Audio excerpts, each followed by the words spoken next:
মাজারে এই মুহূর্তে অবস্থান করছেন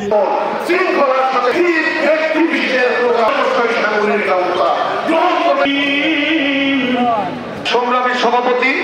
আমরা নতুন করে আর কোন চাষিবাদ দেখতে চাই না, নতুন করে কোন জঙ্গিবাদী শাসন, কোন ধরনের কর্তৃত্ববাদী শাসন আমরা দেখতে চাই না।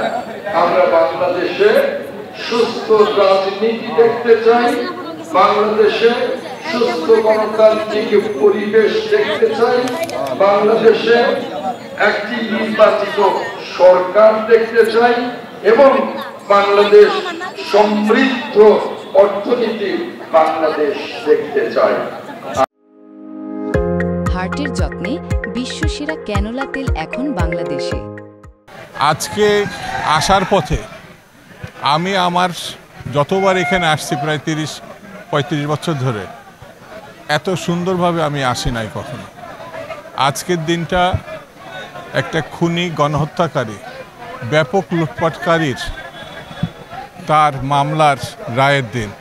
অনেকে অনেক কথা বলেছে, শুনেছি, লেখা হয়েছে, কিন্তু বাংলাদেশ এত স্বাভাবিক আজকের মতো আমি অনেক দিন দেখি নাই। ২৮ বছর পরে ডাকসুর বিপি হয়েও এই ঢাকা বিশ্ববিদ্যালয় থেকে এই দেশের যেখানেই গিয়েছি সেখানে রাজপথে আমরা আমার সহকর্মীরা রক্ত ঝরিয়েছে। এই টাঙ্গাইলের ভাসানীর মাজারেও আমরা রক্ত ঝরিয়েছি এবং এই গণ অভ্যুত্থানেও গণ অধিকার পরিষদের ১২ জন নেতাকর্মী সহ ২০০ সহস্রাধিক মানুষ শহীদ হয়েছে। আমরা চাই এই রায়ের মধ্যে দিয়ে বাংলাদেশ নয়, শুধু পৃথিবীর বুকে গণহত্যা এবং মানবতা বিরোধী অপরাধের বিচারের ক্ষেত্রে একটি দৃষ্টান্তমূলক রায় হবে।